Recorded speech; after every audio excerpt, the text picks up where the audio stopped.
ابو مالک پر میرا وار چل چکا تھا اور میرا حوصلہ ایک بار پھر بلند ہو گیا تھا۔ میرے وجود میں سویا ہوا وہ صفدر علی بیدار ہو چکا تھا جو چٹانوں سے ٹکرا کر ان کے پرزے اڑا دینے کا عزم رکھتا تھا۔ میں فواد جیسے شخص کو اپنا ہمراز بنا کر اپنے لیے کوئی خطرہ مول نہیں لینا چاہتا تھا۔ ابو مالک کی موت کا اس گفتگو سے کوئی تعلق نہیں جو میں نے تم سے کی تھی، میں نے نرم لہجہ اختیار کرتے ہوئے کہا۔ اگر میں نے کسی وقت کوئی قدم اٹھانے کا فیصلہ کیا تو تم میرے ساتھ ہوگے۔ ان لوگوں سے اکیلا ٹکرانا حماقت سے کم نہیں ہوگا۔ اس کی آنکھوں میں بے اعتباری کے ساتھ افسردگی سمٹ آئی۔ تم آدھی رات کو بھی مجھے طلب کرو گے تو میں سر کے بل دوڑتا آؤں گا۔ یہ کہہ کر وہ مجھ سے الگ ہو گیا۔ ابو مالک کی خون آلود کفن میں لپٹی ہوئی لاش کو سپرد خاک کرنے کے بعد میں حسب ہدایت دیوان عام میں جا پہنچا۔ میرا نام سن کر بوڑھے پیشکار نے مجھے سر سے پیر تک بغور دیکھا۔ امیر معظم آج کل بیمار ہیں، ان کی بیگم نے تمہیں زنان خانے میں طلب کیا ہے۔ مجھ سے کوئی قصور تو سرزد نہیں ہوا۔ یہ تو وہیں پتہ چلے گا، مگر ان کے روبرو نگاہیں نیچی رکھنا، وہاں گستاخی کرنے والوں کا سر شانوں سے جدا کر دیا جاتا ہے۔ پھر وہ مجھے ساتھ لے کر اس وسیع عمارت کی پیچ در پیچ اور آراستہ راہداریوں میں داخل ہو گیا۔ چند راستوں سے گزرنے کے بعد جب میں عمارت کے خاص حصے میں داخل ہوا تو میری آنکھیں کھلی کی کھلی رہ گئی۔ فصیل کے اندر بنی ہوئی ہر عمارت کی بیرونی ساخت یکساں تھی، مٹی اور گارے کی ستھری دیواریں جن میں محراب دار دروازے لگے تھے، مگر عمارت کے اس حصے میں پہنچ کر پتہ ہی نہیں چلتا تھا کہ میں اسی سادہ سی عمارت میں موجود ہوں۔ فرش پر دبیز قالین بچھے ہوئے تھے، دیواروں پر منقش اور بیش قیمت ٹائلز جڑے ہوئے تھے، جھلملاتے ہوئے نفیس فانوس اور دیوار گیر مشل کاریگری کی بہترین مثال تھی۔ کھڑکیوں اور دروازوں پر لمبے لمبے ریشمی پردے پڑے ہوئے تھے جن کے اوپری سروں پر کانسی کی چھوٹی چھوٹی گھنٹیاں لگی ہوئی تھیں۔ پردوں کو جنبش دیتے ہی وہ گھنٹیاں دھیمی اور مترنم آواز میں گونج اٹھتی تھیں۔ عمارت کے اس حصے میں کنیزوں کا راج تھا، دور دور تک کوئی مرد نظر نہیں آتا تھا۔ مجھے لانے والے نے اس مقام پر مجھے ایک ادھیڑ عمر عورت کے حوالے کیا اور خود واپس چلا گیا۔ میرے پیچھے چلے آؤ، اس عورت نے کہا اور ایک پردے کے پیچھے غائب ہو گئی۔ میں پردہ اٹھا کر اندر داخل ہوا تو بھوچنکا رہ گیا۔ وہ ایک وسیع اور آراستہ کمرہ تھا جو بھینی بھینی خوشبو سے مہک رہا تھا۔ دیواروں کے ساتھ پیتل کے بڑے بڑے گلدانوں میں پھول سجے ہوئے تھے۔ کمرے کے تقریباً وسط میں ایک باریک پردہ اس طرح پڑا ہوا تھا کہ وہ کمرہ دو حصوں میں تقسیم ہو گیا تھا۔ پردے کے اس پار ایک زرنگار مسند پڑی تھی، اس جانب روشنی اتنی ناکافی تھی کہ بقیہ جزیات دیکھنا تقریباً ناممکن تھا۔ ادھیڑ عمر عورت نے مجھے کمرے کے ایک روشن حصے میں رک کر انتظار کرنے کو کہا اور خود ایک بغلی دروازے میں سے کہیں چلی گئی۔ میں کافی دیر وہاں بیٹھا دھڑکتے دل کے ساتھ آنے والے لمحوں کا انتظار کرتا رہا۔ لیلا کی طلبی نے مجھے شدید الجھن میں ڈال دیا تھا۔ میں اس موضوع پر جتنا سوچ رہا تھا اسی قدر پریشانی میں اضافہ ہوتا جا رہا تھا۔ ایک خدشہ بھی تھا کہ کہیں لیلا کو ابو مالک کی موت پر سازش کا شبہ نہ ہو گیا ہو۔ میں سر جھکا اسی سوچ میں گم تھا کہ اچانک ایک ترنم ریز اور باوقار نسوانی آواز نے مجھے چونکا دیا۔ صفدر علی، کیا سوچ رہے ہو؟ میں ہڑبڑا کر کھڑا ہو گیا اور بے اختیار تعظیم بجا لایا۔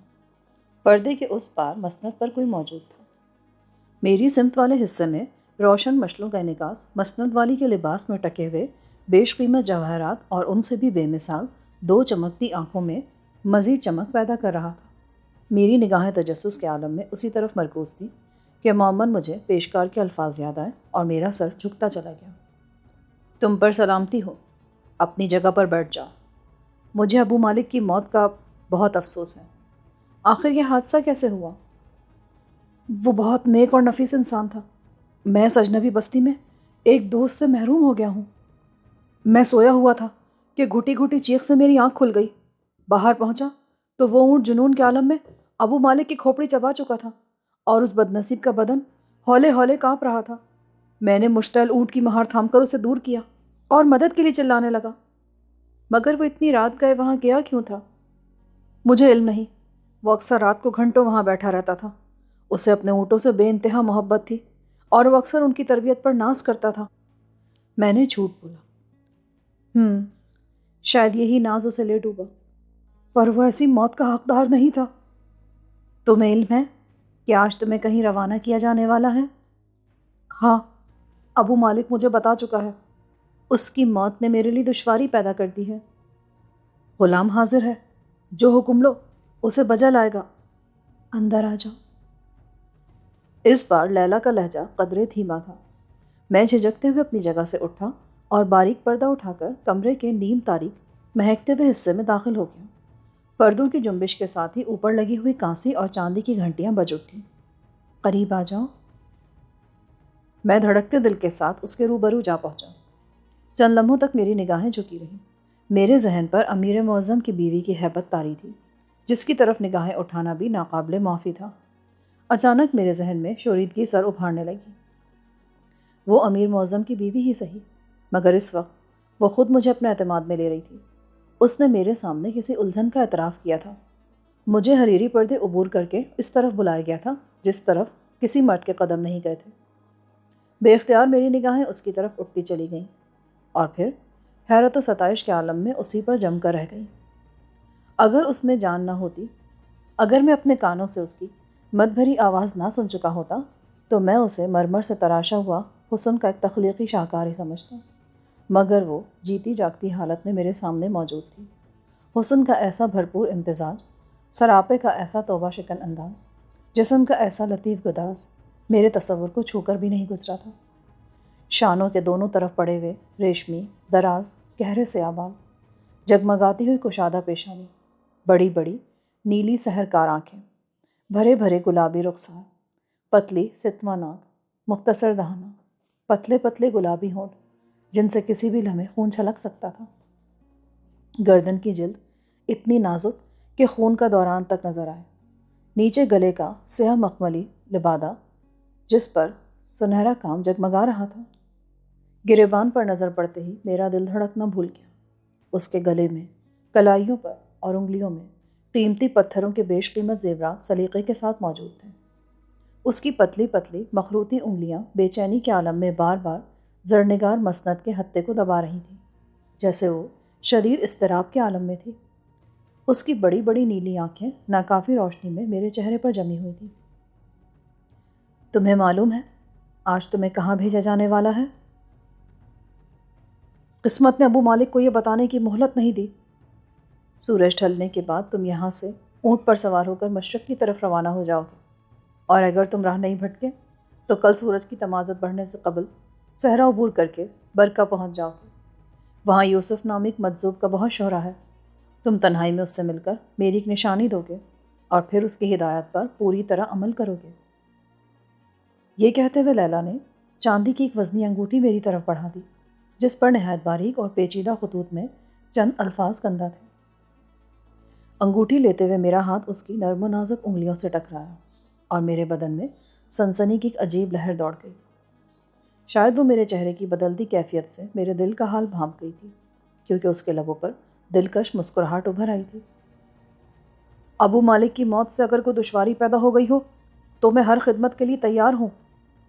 تمہارا سفر ملتوی نہیں ہو سکتا، اس خلا کو کوئی دوسرا ہی پر کر سکے گا۔ اس بستی میں ابو مالک جیسے معتمد کے بغیر کام چلانا بہت دشوار ہے۔ وہ صرف حکم کی تعمیل کرنی جانتا تھا۔ امیر معظم کے جانثاروں میں کیا کوئی بھی اس قابل نہیں؟ میں نے ڈرتے ڈرتے سوال کیا۔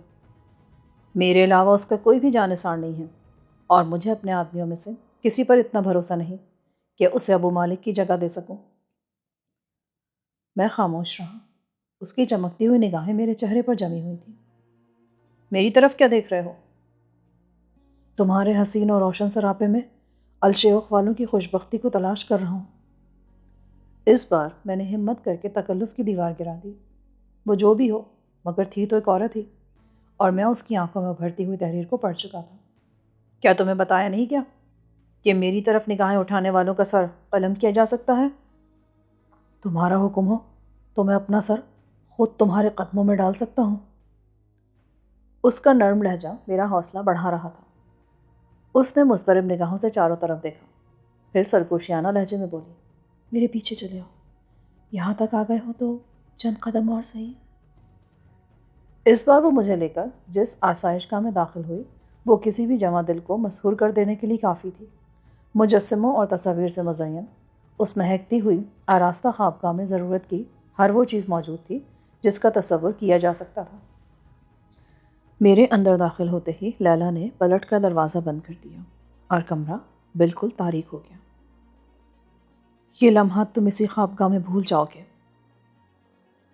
میرے قریب سے اس کی تہمکانہ آواز ابھری۔ ادب، احترام اور تکلف کے لبادوں میں لیلا بھی نری عورت نکلی۔ اس نے جب مجھے طلب کیا تو میرے دل میں شبہات سر ابھار رہے تھے، مگر میں نے نگاہوں ہی نگاہوں میں اسے جیت لیا تھا، اور اب وہ میرے رحم و کرم پر تھی۔ اس کے بارے میں جب فواد نے مجھے بتایا تھا کہ اس نے امیر معظم کو اپنے حسن اور اداؤں کے چنگل میں پھنسایا ہوا ہے اور ابو خالد کو باپ کہہ کر تنہائی میں اس کے ساتھ قابل اعتراض رویہ اختیار کر لیتی ہے، تو مجھے ان باتوں پر یقین نہیں آ سکا تھا۔ لیلا کو دیکھنے کے بعد بھی مجھے اندازہ نہیں ہو سکا تھا کہ پہلی ہی ملاقات میں وہ یوں پکے ہوئے پھل کی طرح میری باہوں میں آ گرے گی۔ حسن و شباب کا وہ شاہکار میری توقع سے کہیں زیادہ آسانی سے میری گرفت میں آ گیا تھا۔ باہر دن کا اجالا پھیلا ہوا تھا، مگر لیلا کی خوابگاہ گناہ پرور تاریکی کے آغوش میں تھی۔ گناہ کے موضوع پر لیلا ایک مستند و ضخیم کتاب کی حیثیت رکھتی تھی، اور میں اس نادر قلمی نسخے کو سطر بسطر پڑھ رہا تھا۔ وقت بہت جلدی گزر گیا۔ میں تو وقت کا شعور بھی کھو بیٹھا تھا، مگر لیلا کی نظر ہر پہلو پر تھی۔ وہ بمشکل مجھے صورتحال کی نزاکت اور رازداری کا احساس دلا سکی، اور جب میں دوبارہ اس کے ہمراہ نیم روشن کمرے میں پہنچا تو اس کے لبوں پر آسودہ مسکراہٹ بکھری ہوئی تھی۔ وہ میرے سامنے شکست کھا جانے کے باوجود کسی فاتح کی طرح براہ راست میری طرف دیکھ رہی تھی۔ لوازم سفر ایک مہر بند تھیلے میں کچھ دیر بعد تم تک پہنچا دیے جائیں گے۔ مسند پر بیٹھنے کے بعد اس نے کہا۔ سفر یاد آتے ہی میرا دل بوجھل ہو گیا۔ کیا یہ ممکن نہیں کہ میری جگہ کوئی اور اس سفر پر بھیج دیا جائے؟ بکواس مت کرو، میں بتا چکی ہوں کہ تمہاری روانگی اٹل ہے۔ اچانک وہ غرائی۔ اس کے ہونٹوں سے مسکراہٹ یک بہ یک غائب ہو چکی تھی۔ اس کے لہجے پر میری کھوپڑی چٹک اٹھی۔ چند لمحوں قبل میری باہوں میں رہنے والی عورت اب یوں اجنبی بن کر مجھے حکم دے رہی تھی جیسے میں محض اس کا زرخرید غلام ہوں۔ اس نے مجھے احساس دلا دیا تھا کہ اس کے لیے میری حیثیت مٹی کے کھلونے جیسی تھی، جسے دل بھر جانے کے بعد بے رحمی کے ساتھ توڑا بھی جا سکتا تھا۔ خوابگاہ میں میرے اور اس کے درمیان جو رشتہ قائم ہوا، وہاں سے نکلتے ہی اس کی اہمیت ختم ہو گئی تھی۔ اب لیلا الشیوخ کی سب سے مقتدر اور معزز عورت تھی، اور میں اس کے احکام کا تابع۔ اس عمارت سے واپسی پر سب کی نگاہیں میرا تعاقب کر رہی تھیں۔ مجھے ایسا معلوم ہو رہا تھا جیسے ہر شخص میرے اور لیلا کے تعلق سے واقف ہو چکا ہے۔ لیلا نے آخر میں میرے ساتھ جو سلوک کیا، اس نے میرے دماغ میں چنگاریاں سی بھر دی تھیں۔ میرا جی چاہ رہا تھا کہ پوری بستی کو چیخ چیخ کر بتاؤں کہ لیلا آوارہ اور فحاشہ ہے، جسے میں رون چکا ہوں، مگر میرے لیے ممکن نہیں تھا۔ اس کے بارے میں تو لوگ جو کچھ سوچتے وہ بات کی بات تھی، سب سے پہلے میری ہی گردن اڑا دی جاتی۔ راستے میں فواد مجھ سے آ ٹکرایا۔ وہ کافی دیر سے مجھے تلاش کرتا پھر رہا تھا۔ کہاں سے آ رہے ہو؟ پیشی بھگتا کر آ رہا ہوں۔ میں نے سنا ہے تمہیں لیلا نے طلب کیا تھا۔ کس لیے بلایا تھا اس نے؟ ابو مالک کی موت کا واقعہ میری زبانی سننا چاہتی تھی۔ تم نے دیکھا اسے؟ ہاں، اچھی طرح دیکھا۔ اب خدا کو حاضر ناظر جان کر کہو، کیا اس کے بارے میں میرے اندازے غلط ہیں؟ ہاں، تمہارے اندازے یکسر غلط ہیں۔ کیا؟ میرے تبصرے پر اس کا چہرہ یک بہ یک اتر گیا، جیسے میرے الفاظ پر اسے صدمہ پہنچا ہو۔ تم نے جو کچھ اندازہ لگایا، لیلا اس سے کہیں آگے ہے۔ میں نے اپنی انا کی تسکین کی خاطر اسے اپنا رازدار بنانے کا فیصلہ کر لیا۔ لیلا نے خلوت سے جلوت میں آنے کے بعد میرے ساتھ جو توہین آمیز سلوک کیا تھا، اس نے میرے دماغ میں آگ بھر دی تھی۔ میں اسے رسوا کر کے اپنی اس توہین کا انتقام لینا چاہتا تھا، تاکہ میرے جانے کے بعد میرا نام اس کے ذہن میں کچوکے لگاتا رہے۔ کیا کہہ رہے ہو؟ کیا کہنا چاہتے ہو تم؟ کھل کر بات کرو نا۔ یا نہیں، تنہائی میں۔ وہ اس قدر مضطرب تھا کہ اس نے مجھے کھانا کھانے کی مہلت بھی نہ دی، اور چلچلاتی دھوپ میں میرا ہاتھ تھام کر مجھے فصیل سے باہر لے گیا۔ آبادی سے خاصی دور درختوں کے سائے میں وہ کنویں کی منڈیر پر بیٹھ گیا۔ اس وقت وہاں ہر طرف سناٹے کا راج تھا۔ کام کرنے والے آرام کی خاطر اپنے اپنے گھروں کو جا چکے تھے، اور دیر تک ان کی واپسی کا امکان نہیں تھا۔ ہاں، اب بتاؤ۔ لیلا انتہا درجے کی بدچلن اور آوارہ ہے، کہ تو میں پہلے ہی کہتا تھا، مگر وہ تمہارے تصور سے کہیں آگے ہے۔ میرے یہ الفاظ سن کر وہ چند لمحوں کے لیے خاموش ہو گیا، پھر نیم مردہ لہجے میں بولا، آخر تم نے کس بات سے یہ اندازہ لگایا؟ اگر ایک اجنبی نوجوان کچھ دیر گفتگو کرنے کے بعد ایک نامحرم عورت کی خوابگاہ میں پہنچ جائے تو اس سے تم کیا اندازہ لگاؤ گے؟ تم تم سچ کہہ رہے ہو؟ ہاں، وہ مجھے خود اپنی خوابگاہ میں لے گئی تھی۔ وہ بدستور مجھے گھورے جا رہا تھا، جوش کے باعث اس کا چہرہ سرخ ہو گیا۔ پھر اچانک میری توقع کے برعکس وہ مجھ پر ٹوٹ پڑا۔ اگر میں اس وقت پھرتی کا مظاہرہ نہیں کرتا تو منڈیر سے سیدھا کنویں کی گہری تہہ میں جا گرتا، مگر میری بروقت پھرتی نے مجھے اس موت سے بچا لیا اور میں اس کے ساتھ لپٹا ہوا زمین پر گر گیا۔ وہ مجھے بری طرح رگید رہا تھا۔ ناپاک ہندی، تمہاری یہ جرت کہ تم لیلا کی خوابگاہ میں جا پہنچے؟ وہ جو کچھ بھی ہے مگر الشیوخ کے امیر کی بیوی ہے، تمہیں اس جسارت کی سزا بھگتنی پڑے گی۔ وہ میرے چہرے پر مکے برساتے ہوئے جنون کے عالم میں غرا رہا تھا۔ جب تک وہ خود لیلا کے بارے میں زہر فشانی کرتا رہا اسے کوئی خلش نہیں ہوئی، مگر میرے ذاتی تجربے کے بارے میں سن کر شاید اس کی غیرت جاگ اٹھی تھی۔ اسے یہ گوارا نہیں تھا کہ ایک بے یار و مددگار غیر ملکی اس صحرائی نخلستان کی کلی کو روندنے میں کامیاب ہو جائے۔ فواد، پاگل مت بنو، پہلے میری پوری بات تو سن لو۔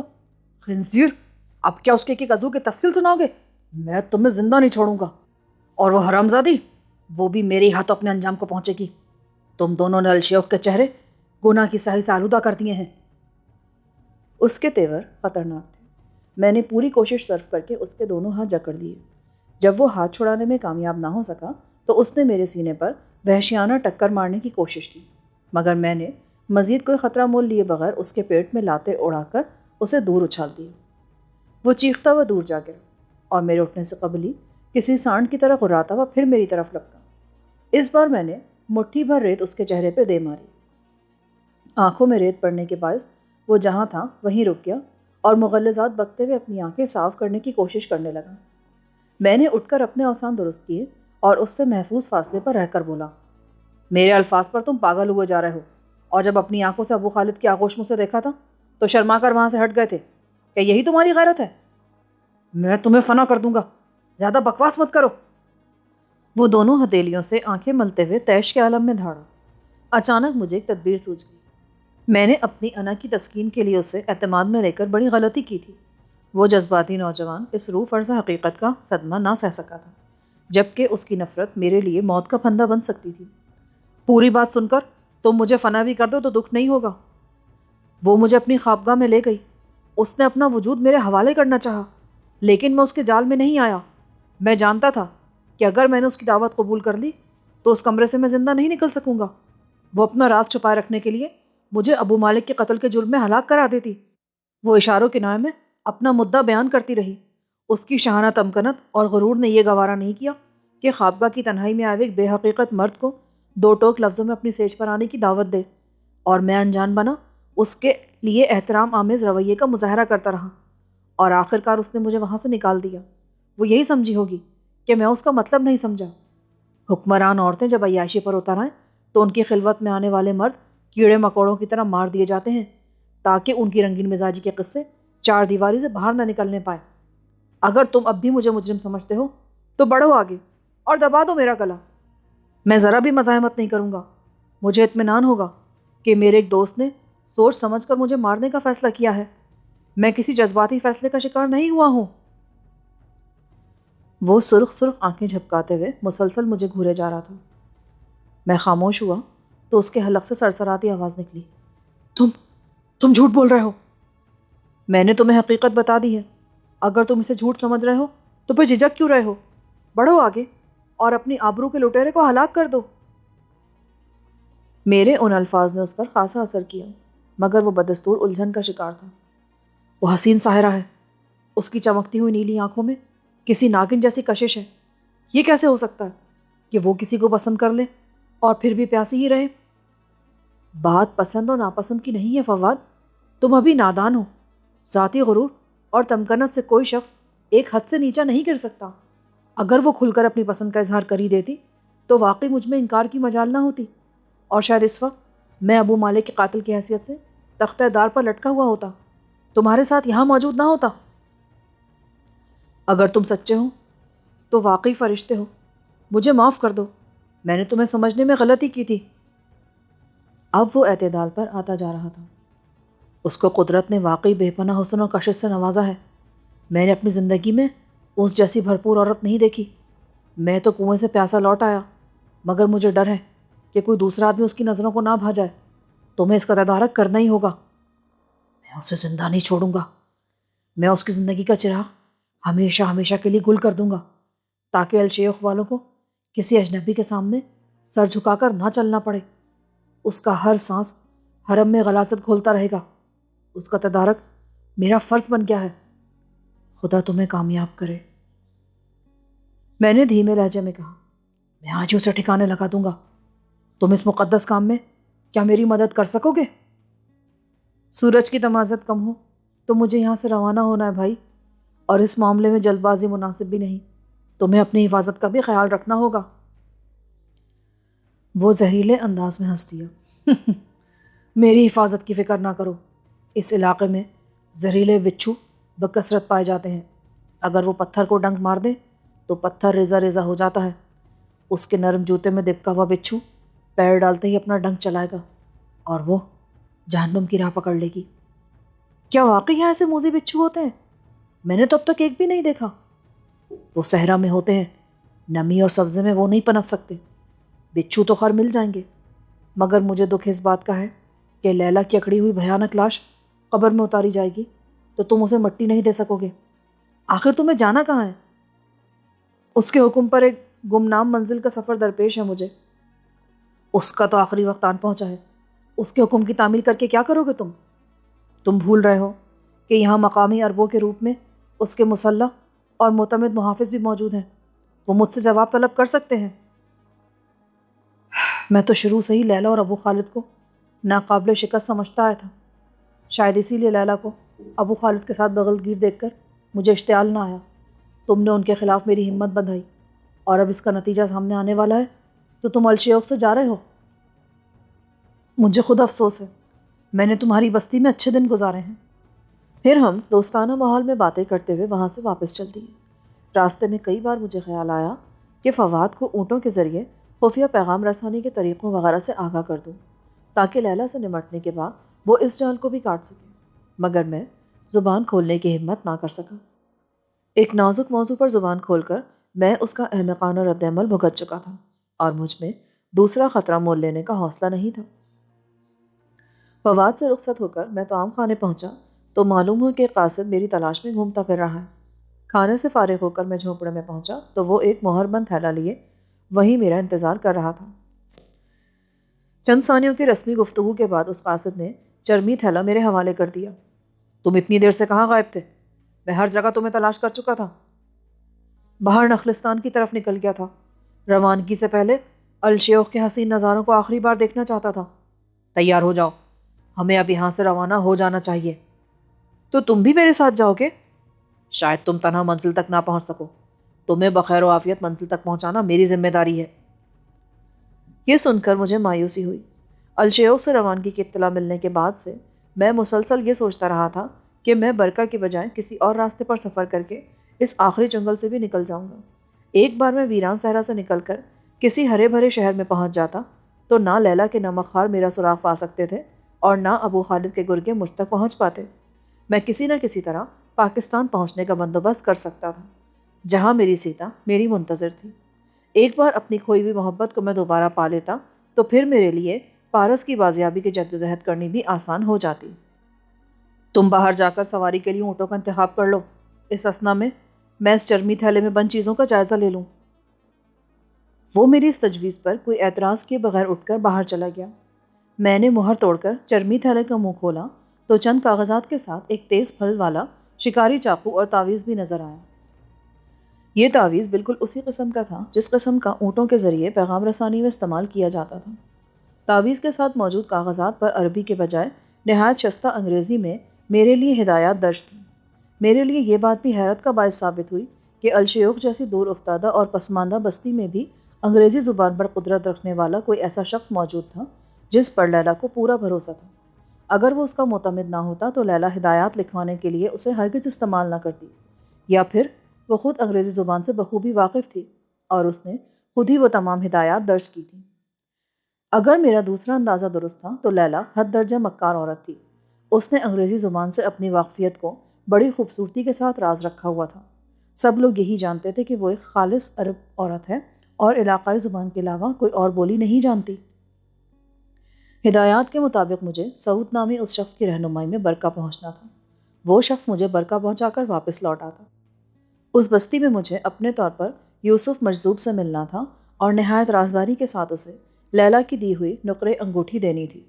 انگوٹھی لینے کے بعد جب یوسف مجھے پہچان لیتا تو چرمی تعویذ اس کے حوالے کر کے مجھے پوری طرح اس کی ہدایات پر عمل کرنا تھا۔ کاغذات کا مطالعہ کرنے کے بعد میں نے لکھی ہوئی ہدایات کے مطابق ان کاغذات کو جلا دیا، چرمی تعویذ اور چاقو اپنے لباس میں چھپا لیا۔ کیا تم فارغ ہو گئے؟ اچانک باہر سے سعود نے دریافت کیا۔ ہاں، آ جاؤ۔ وہ آیا تو سلگتے ہوئے کاغذات کو حیرت سے دیکھنے لگا۔ یہ کیا ہے؟ اپنے کام سے کام رکھو سعود، جن چیزوں سے مطلب نہ ہو ان کی جستجو میں پڑھنا تمہارا کام نہیں ہے۔ چلو اچھی بات ہے، تم ان باتوں سے واقف ہو۔ اب چلو یہاں سے، میں نے 2 اونٹ منتخب کر لیے ہیں۔ اونٹوں پر سوار ہو کر ہم دونوں نیم پختہ فصیل سے باہر آ گئے۔ لیلا اپنی تمام سحرکاری سمیت اسی 4 دیواری میں رہ گئی تھی۔ باہر نکلے تو آبادی عبور کرنے سے قبل ایک درخت کے سائے میں فواد بیٹھا نظر آیا۔ مجھے پہچانتے ہی وہ اپنی جگہ سے اٹھ کھڑا ہوا اور بے تابانہ انداز میں ہاتھ ہلانے لگا۔ میری اور فواد کی دوستی سے الشیوخ میں بہت سے لوگ واقف تھے، لہٰذا میں نے بلا تعمل اونٹ کو روکا اور اسے بٹھا کر اس کی پشت سے اتر گیا۔ فواد بڑھ کر میرے سینے سے لگ گیا۔ تو تم واقعی جا رہے ہو؟ اس نے سرگوشیانہ لہجے میں سوال کیا۔ ہاں، نہ جاؤ، یہ صرافہ کی آخری رات ہے، اپنی آنکھوں سے اس کا حشر تو دیکھ لو۔ میں مجبور ہوں دوست، دیکھتے نہیں کہ سعود میرے سر پر مسلط ہے۔ اوہ، تو تمہارا نگران یہ ہے؟ ایسا ہی سمجھ لو۔ خدا کی قسم، یہ اپنی حرکتوں سے یہودی کی اولاد نظر آتا ہے۔ اس سے زیادہ ذلیل شخص الشیوخ میں ڈھونڈے سے نہیں ملے گا۔ ایک بار 7 ریال کی خاطر اس نے ایک بوڑھے کا پیٹ چاک کر دیا تھا، مگر یہ یہاں بڑے اثر کا مالک ہے، صاف بچ نکلا تھا۔ اس سے میں نمٹ لوں گا۔ یہ تو بتاؤ، کیا یہاں واقعہ سے بچھو پائے جاتے ہیں جن کے ڈنک مارنے سے پتھر ریزہ ریزہ ہو جاتا ہے؟ ارے وہ تو میں نے محاورتاً کہا تھا، ویسے ان بچھوؤں کا ڈسا پانی نہیں مانگتا۔ صفدر، دیر ہو رہی ہے۔ اسی وقت سعود نے مجھے پکارا اور میں جلدی سے فواد کے ساتھ روایتی عربی بوسوں کا تبادلہ کر کے واپس ہو لیا۔ تھوڑی دور تک سفر خاموشی کے ساتھ جاری رہا۔ بستی سے باہر نکلنے کے بعد یہ سکوت سعود نہیں توڑا۔ وہ کیا پوچھ رہا تھا؟ تم نے غیر متعلقہ باتیں شروع کر دی ہیں۔ میں تیز لہجے میں غرایا۔ یوں خاموشی کے ساتھ تو طویل سفر نہیں کٹے گا نا۔ اس کے لیے بہت سے موضوع پڑے ہیں، پر آخر اس میں کیا خرابی ہے؟ اس سے تمہاری دوستی بہت گہری معلوم ہوتی ہے۔ اس مرحلے پر اس سے الجھنا بے سود تھا، لہٰذا میں بھی بادل ناخواستہ ہنس دیا۔ وہ واقعی بہت اچھا دوست ہے، پوچھ رہا تھا کہ میں کہاں جا رہا ہوں، اور تم نے اسے بتا دیا؟ اتنا احمق نہیں ہوں میں نے اسے یہی کہا ہے کہ میں 2-4 روز میں لوٹ آؤں گا، ایک اہم کام سے کہیں جا رہا ہوں، پر اس کے انداز سے تو ایسا لگ رہا تھا جیسے وہ سب کچھ جانتا ہو۔ یہ تمہاری بینائی کا قصور ہے، تم آدمی اچھے ہو مگر ذرا جلدی طیش میں آ جاتے ہو۔ وہ ایک بار پھر زور زور سے ہنسنے لگا۔ برکہ تک کا سفر بہت طویل اور اکتا دینے والا تھا۔ الشیوخ کی بستی کو پیچھے چھوڑ دینے کے بعد ہر طرف تحت نظر ریت ہی ریت پھیلی ہوئی نظر آ رہی تھی۔ گو سورج کی تمازت دم توڑ چکی تھی، مگر پھر بھی حدت ناقابل برداشت تھی۔ اگر میرے پاس کنویں کے میٹھے پانی سے بھری چرمی چھاگل موجود نہ ہوتی تو میرے لیے سفر جاری رکھنا دشوار تھا۔ ادھر دونوں اونٹ سست خرامی کے ساتھ ریت اور دھوپ سے بے پرواہ یوں سبک رفتاری سے چلے جا رہے تھے کہ ان پر رشک آتا تھا۔ سعود کی حالت بھی اونٹوں سے زیادہ مختلف نہیں تھی، اس کے انداز میں بھی لاپرواہی اور سکون نمایاں تھا۔ سورج ڈھلنے سے ذرا دیر پہلے ہم نے ایک جگہ پڑاؤ کیا۔ مطلع صاف ہونے کی بنا پر سعود بہت خوش تھا، کیونکہ رات میں ستاروں کی مدد سے وہ سمت کا بہتر تعین کر سکتا تھا۔ اسے اپنی اختر شناسی کی فکر تھی، اور میں اس بات پر خوش تھا کہ کم از کم اس بار ہولناک ریتیلے گرداب میں پھنسے بغیر اپنی منزل پر پہنچ سکوں گا۔ سعود اپنے ہمراہ ایک تھیلے میں دمبے کی بھنی ہوئی لذیذ رانے لے کر آیا تھا۔ صحرا کے وسیع سینے پر دانتوں سے ادھیڑ ادھیڑ کر وہ رانے کھاتے ہوئے میں خود کو الف للوی داستان کا کوئی سحر تراز کردار سمجھ رہا تھا۔ خوردنوش کے بعد سفر دوبارہ جاری ہو گیا۔ دوران سفر میں نے محسوس کیا کہ سعود بے فکر نظر آنے کے باوجود پوری طرح مستعد تھا۔ شاید اسے اسی قسم کی تربیت دی گئی تھی کہ وہ کبھی بھی صورتحال سے مطمئن نہ رہتا تھا۔